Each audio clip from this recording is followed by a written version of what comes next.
Okay, here's a look at my current collection for the War for Cybertron Decepticons.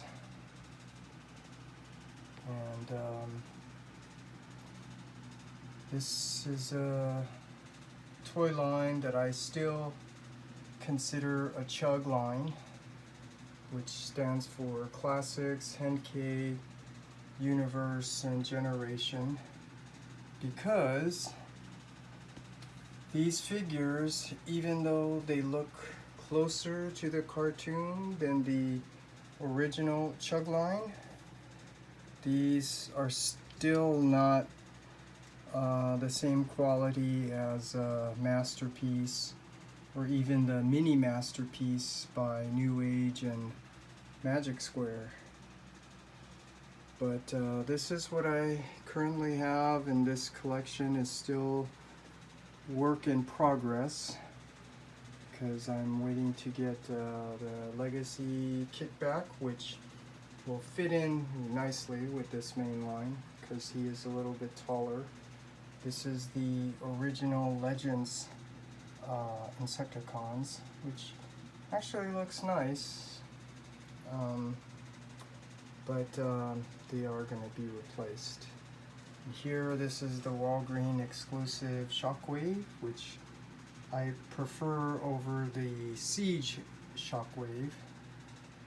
And just looking at the height, can't tell, but this Shockwave is a little bit tall, so I plan to shave down those feet a little bit to make them closer to the same height as this Megatron.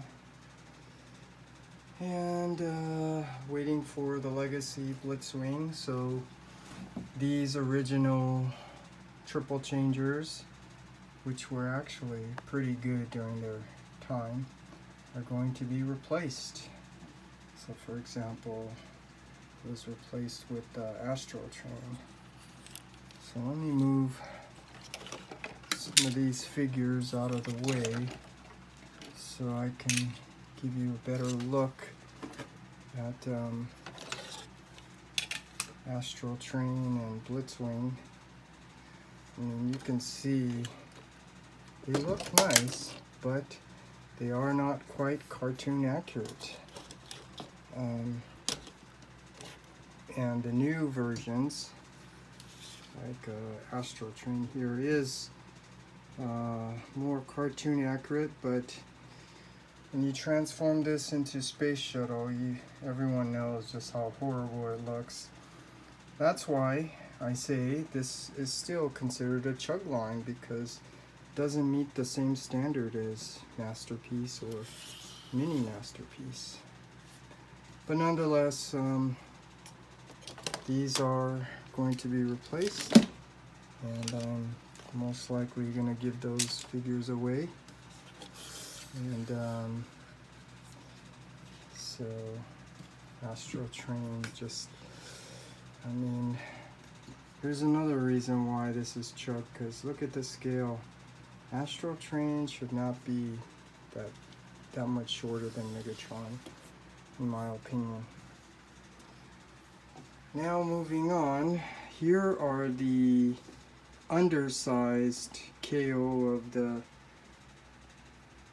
Power of the Prime Constructicons, and I'm so happy I got this because these figures fit in really nicely with the Siege, I mean the War for Cybertron figures.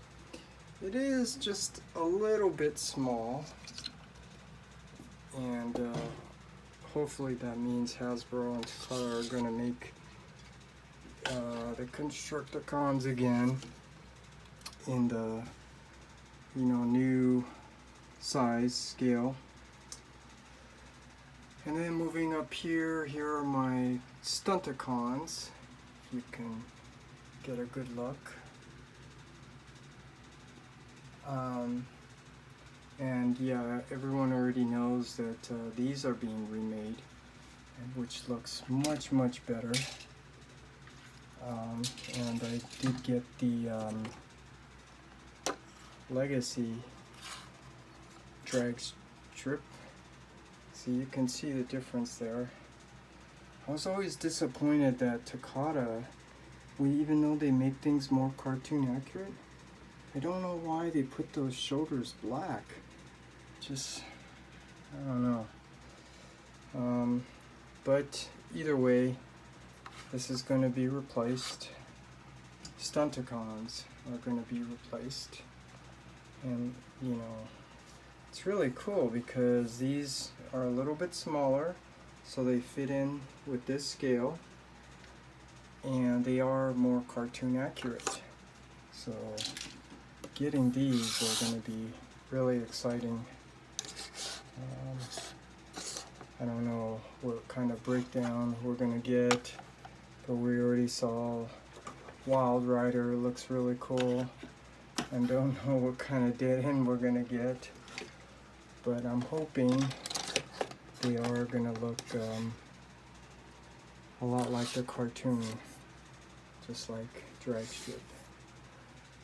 And then there is the Combaticons. This is the original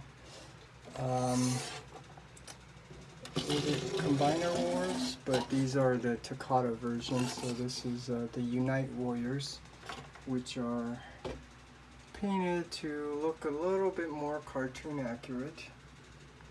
Just pointing out Hasbro's stupid scheming. They made you have to buy the first version and then a more cartoon accurate version of Blast Off. But yeah, these were okay during their time, and right now, since there's no announcement for these being remade, this still has to stay with this collection of my War for Cybertron Decepticons, along with these Constructicons. And yeah, so ultimately, you can see they're heroes of Cybertron. That's ultimately what I'm going for. In both Masterpiece, War for Cybertron, and Mini Masterpiece.